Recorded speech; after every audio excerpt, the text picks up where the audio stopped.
4 signs na mahal ka pa rin ng ex mo. Makinig ka para malaman mo. Number 1. Patuloy pa rin siyang nagre-reach out sa'yo. May dahilan man o wala, gumagawa pa rin siya ng paraan para makausap ka o magkaroon kayo ng koneksyon sa isa't isa. Number 2. Nag-aalala pa rin siya sa'yo. Kinukumusta ka niya. Iniisip niya kung okay ka lang ba at pakiramdam mong may care pa rin siya sa mga action o ginagawa mo sa buhay. Number 3. Hindi pa siya totally naka-move on. Single pa rin siya hanggang ngayon.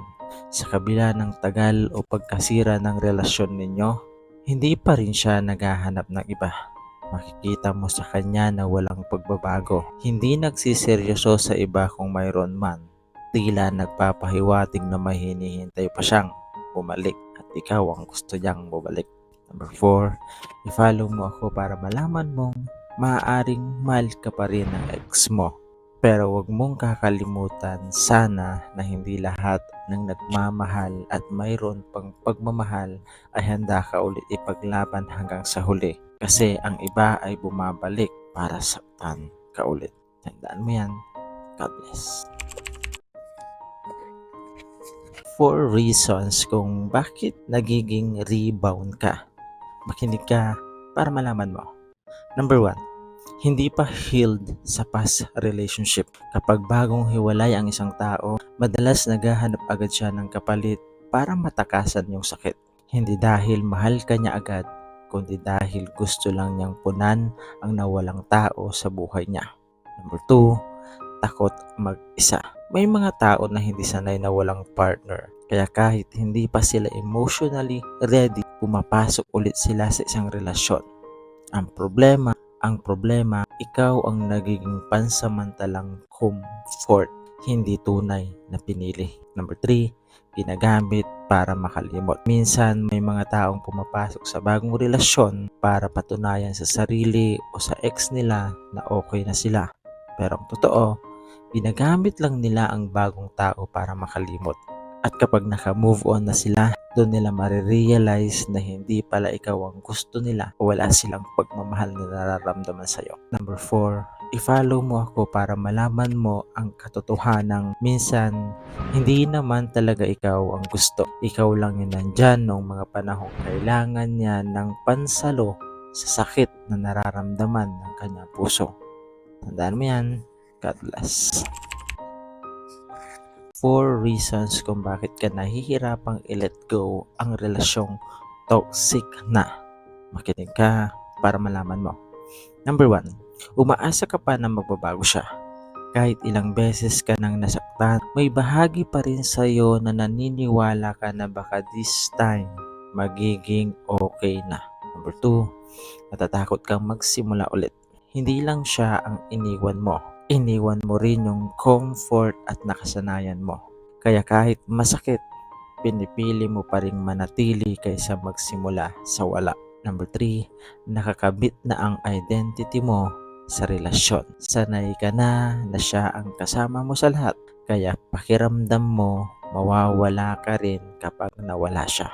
Number 4, i-follow mo ako para malaman mong hindi ka nahihirapan mag-let go dahil mahina ka. Nahihirapan ka kasi totoo yung nararamdaman mo. Pero tandaan mo na hindi lahat ng minamahal dapat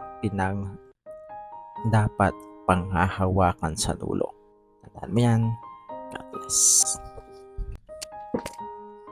Masisira ang relasyon kapag hinayaan mong panghimasukan ng iba.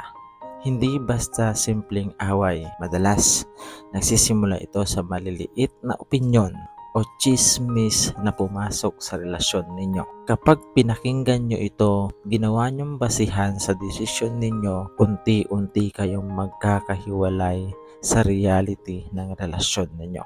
Minsan kasi, kahit malakas ang love at commitment, hindi ito kayang labanan ang toxic influence ng ibang tao. Yung trust na dapat exclusive sa isa't isa, napapalitan ng duda at insecurity. Kaya protektahan ang relasyon sa pamamagitan ng malinaw na boundaries, open communication at mutual respect. Walang sino man sa labas ang mas mahalaga kaysa sa bond ninyo. Huwag hahayaan na sirain nila kung ano ang inyong nasimulan at ginawa ninyo para tumatag ang relasyon ninyo at magmahalan pa kayo hanggang dulo. Tandaan mo yan. God bless. 4 reasons kung bakit hindi laging ipinaglalaban ang iyong minamahal. Hindi porket mahal mo, ipinaglalaban mo. Kaya makinig ka para malaman mo. Number 1, hindi lahat ng laban dapat ipaglaban. May mga relasyon na kahit anong effort mo, ikaw lang ang lumalaban. At kung ikaw na lang palagi, hindi na pagmamahal iyan. Pinapagod mo lang ang sarili mo. Number 2, love is effort, pero hindi dapat one-sided. Oo, kailangan ng tiyaga at pag-intindi, pero dapat dalawa kayong kumikilos, hindi lamang ikaw. Kung ikaw lang ang nag-aayos, baka hindi na kayo pareho ng pinapahalagahan. Number 3, minsan ang hindi pagsuko ay ang pag-alis. Kapag nasisira ka na, nawawala na yung respeto at paulit-ulit ka na lang nasasaktan. Hindi na yan worth it na ipaglaban. Number 4, i-follow mo ako para malaman mong hindi lahat ng mahal mo dapat mong ipaglaban hanggang dulo. Minsan, mas mahal mo yung sarili mo kapag marunong ka ng bumitaw sa taong hindi ka naman na talaga totoong pinapahalagahan. Tandaan mo yan. God bless. 6 na dahilan kung bakit nawawala ang kilig sa relasyon. Makinig ka para malaman mo. Number 1, kulang sa komunikasyon. Kapag hindi na nag-uusap ng bukas o madalas, unti-unti nang nawawala ang excitement at connection sa isa't isa. Number 2, routine at pagiging predictable. Kapag laging pareho na lang ang ginagawa, nawawala na ang thrill at ang relasyon nagiging parang routine na lang, hindi na nakakakilig. Number 3, kakulangan sa effort at sorpresa. Kapag hindi na nagpapakita ng effort like simpleng surprise, sweet messages, o date nights, bumababa ang kilig at nauubos ito. Number 4, emotional distance o unresolved issues.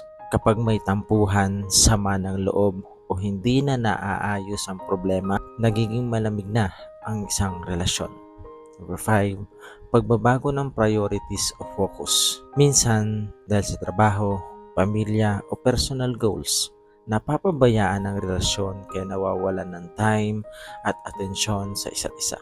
Number 6, i-follow mo ako para malaman mong ang kilig hindi nawawala dahil tumagal ang relasyon. Nawawala ito kapag hindi na inaalagaan at pinabayaan ang iniingatan mong relasyon. Tandaan mo yan. God bless. 6 signs na ang lalaki ay napagod na sa relasyon pero hindi mo pa rin napapansin.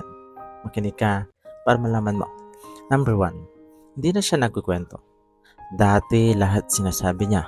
Ngayon, parang wala na siyang ganang magbahagi pa sa iyo. Number 2, bihira na mag-effort. Wala nang pagkukusa at ikaw na lang palagi ang nag-aaya at nag-uumpisa. Number 3, mabilis na siyang mainis. Kaunting bagay, nagiging issue na sa kanya. Iba na yung patience niya pagdating sa iyo. Number 4, mas gusto niya na mag-isa kaysa kasama ka.